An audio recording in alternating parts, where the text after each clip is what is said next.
हर इंसान के जीवन में उसके माता पिता सबसे महत्वपूर्ण भूमिका निभाते हैं। वे न केवल हमें जन्म देते हैं, बल्कि हमें सही मार्गदर्शन, संस्कार और प्रेरणा भी देते हैं। यह कहानी एक गरीब किसान रामलाल और उसके बेटे राजू की है, जो कठिन परिस्थितियों में भी हार नहीं मानते। यह कहानी हमें सिखाती है कि माता पिता का संघर्ष ही हमारी असली ताकत होती है। आज की छोटी सी कहानी के माध्यम से हम आपको यह समझाने का प्रयास करेंगे कि पिता का साया क्या होता है। लेकिन उससे पहले प्रिय दर्शकों, आपने अभी तक जरूर देखें। शायद इस कहानी से आपकी जिंदगी में भी कुछ बदलाव आ सके। तो चलिए बिना देरी के कहानी को शुरू करते हैं। राजू और उसके पिता की प्रेरणादायक कहानी। राजू एक छोटे से गांव में अपने पिता रामलाल के साथ रहता था। उनका गांव बहुत सुंदर था, लेकिन सुविधाओं से वंचित। गांव में बिजली कभी कभी ही आती थी, सड़कें कच्ची थीं, और बच्चों के लिए केवल एक छोटा सरकारी स्कूल था, जो सिर्फ 8वीं कक्षा तक था। रामलाल एक गरीब किसान था, लेकिन उसके सपने बहुत बड़े थे। उसने अपनी पूरी जिंदगी खेती में बिता दी थी।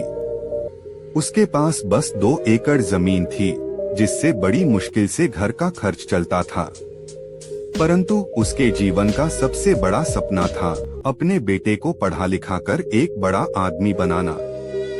राजू की मां का देहांत तब हो गया था जब वह सिर्फ 5 साल का था। तब से रामलाल ही उसके लिए माँ और पिता दोनों बन गया। वह खुद अनपढ़ था, लेकिन अपने बेटे की पढ़ाई को लेकर बेहद गंभीर था।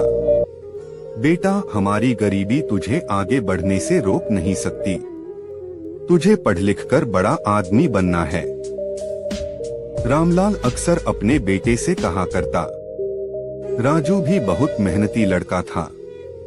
वह जानता था कि उसके पिता किस तरह संघर्ष कर रहे हैं, इसलिए वह अपनी पढ़ाई में कोई कसर नहीं छोड़ता। गांव के स्कूल में वह हर साल अपनी कक्षा में अव्वल आता। लेकिन जब वह 8वीं कक्षा पास कर गया, तो उसके सामने एक बड़ी समस्या खड़ी हो गई। गांव में आगे की पढ़ाई के लिए कोई स्कूल नहीं था। अब आगे की पढ़ाई के लिए राजू को शहर जाना पड़ता, लेकिन यह आसान नहीं था। शहर में स्कूल की फीस, किताबें, रहना और खाना, यह सब खर्च रामलाल के बस से बाहर था। रामलाल परेशान रहने लगा, लेकिन उसने हार नहीं मानी। उसने अपनी जमीन के कुछ हिस्से गिरवी रखकर पैसे इकट्ठे किए और अपने बेटे को शहर भेजने का फैसला किया। बेटा, यह पैसे लेकर शहर जा और मन लगाकर पढ़ाई कर। यह पैसा मैंने बड़ी मेहनत से जोड़ा है, इसे बर्बाद मत करना, रामलाल ने कहा जब वह राजू को शहर भेज रहा था। राजू की आंखों में आंसू थे। पिताजी, मैं कड़ी मेहनत करूंगा और आपका सपना जरूर पूरा करूंगा, उसने मन ही मन कसम खाई। राजू का संघर्ष और सफलता। शहर का जीवन आसान नहीं था। यह उसके लिए बिल्कुल नया अनुभव था। उसे न केवल पढ़ाई करनी थी, बल्कि अपने खर्चों को भी संभालना था। उसने एक दुकान में काम करना शुरू किया, जिससे उसकी कुछ